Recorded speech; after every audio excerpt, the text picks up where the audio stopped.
Hey, what is up, people? It is your boy Johnny, and today we're going to be looking at the Steam Deck dock from Unitek. So, one thing that I have to mention is that they did not sponsor me, but they did send me this free product to review. So, you guys could actually check it out on the channel if this is the Steam Deck dock for you. So, one of the highlight features that it does have HDMI 2.0 and gigabit Ethernet port.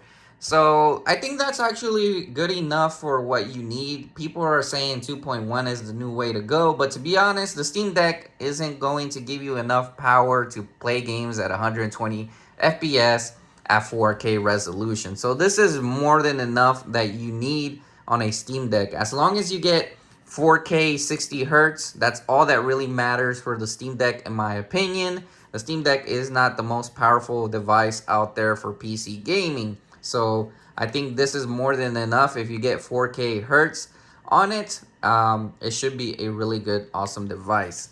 So their design is actually a little bit different the other ones that I have seen, and they have a Ethernet port as well, which is pretty typical, and as well as the HDMI in slot and the Type C slot and the power slot as well with USB 3.0s.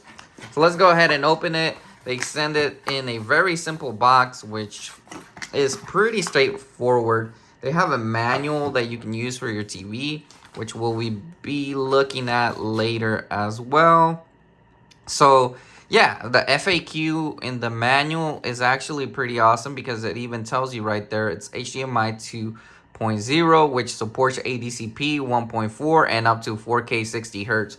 So when it comes to playing, or I mean, when it comes to buying a dock, you definitely want to make sure that you get that 4K 60 hertz. Trust me, I have gotten docks that are like 30 hertz. You don't want to get a 30 hertz. So this is a 60 hertz, which is what you need to get the best experience out of this.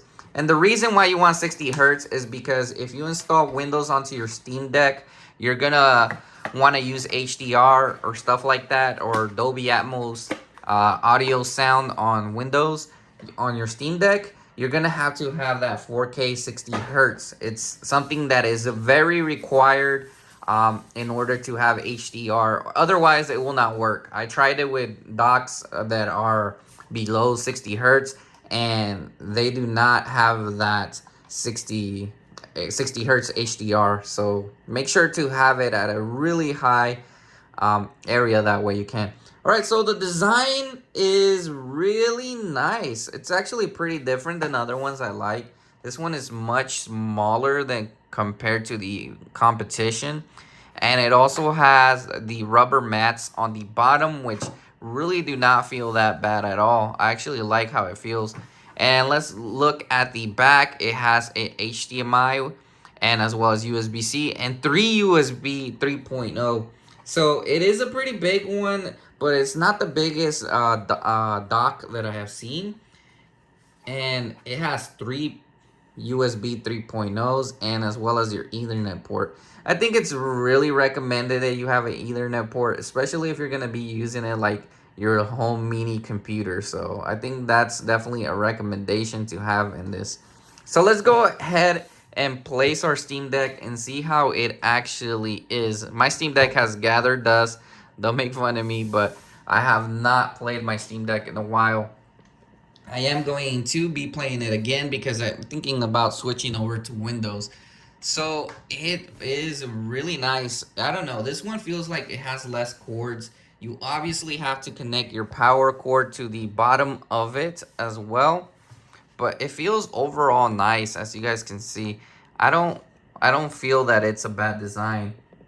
Fits really well, and then you can use it on your TV screen. So if you need an extra one, it does look nice. We're gonna go ahead and test it out and see if it does give us that 4K 60 hertz that they mentioned. I mean, that's something that you always have to check when it comes to these type of docks. All right, so I went ahead and connected the Unitek dock with the power cord and as well as the HDMI cord. So this is one of the important tests that I personally believe that when I get a Steam Deck dock that it has to pass. It definitely has to get those 60 hertz. We're gonna go ahead and go into the system menu, and we're gonna go ahead and go into the settings. Um, well, not the settings. We're actually gonna go into the desktop mode. Let's switch to desktop mode. It's been a while since I actually have used my Steam Deck, so it might be gathering a little bit of dust, as you guys notice. I'm going to make the transition to Windows soon. So yeah, I'm probably gonna get back into my Steam Deck pretty soon.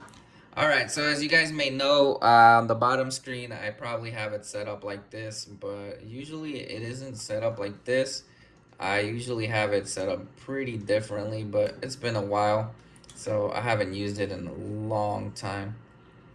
We're gonna actually go into our settings, and we're gonna go into the screen resolution area on there, and we're gonna check if it definitely has that 60 hertz that I was talking about. The 60 hertz is just one of the important things. I know I keep repeating myself, but that's one of the things that you want to look for when you get a Steam Deck dock, that it has that 60 hertz. All right, so we have my Sony TV here, and yes, the refresh rate is at 60 hertz, as you guys can see right there. Especially if you're going to be using Windows on your Steam Deck, you want to have that 60 hertz. That's the only reason I'm mentioning it, is because it's really important you have that 60 hertz on it. And yeah, it runs really smooth as well. The audio and everything works. As you guys notice, it was pretty sharp. So this one is definitely capable of doing what you need for the most part. It also has that Ethernet cord that you can go ahead and connect your wired connection to it. I know a lot of people aren't really going to be using the wired connection, but I have tested it out and it does work pretty well. I have gigabit internet and it does go all the way to a gig. Well, kind of near a gig. You know, my internet may be a gigabit, but I never get the gigabit speeds, but it runs pretty well. So overall, I do recommend this dock if you're in the market to buy it. It's really not that expensive. I will put the link in the description to Amazon where you guys can check it out yourself. I think it has a pretty nice design. And if you're just looking for an extra dock for a room or something, I definitely highly recommend you get it. Anyways, guys, thanks for watching. Make sure to hit that like button and the subscribe button.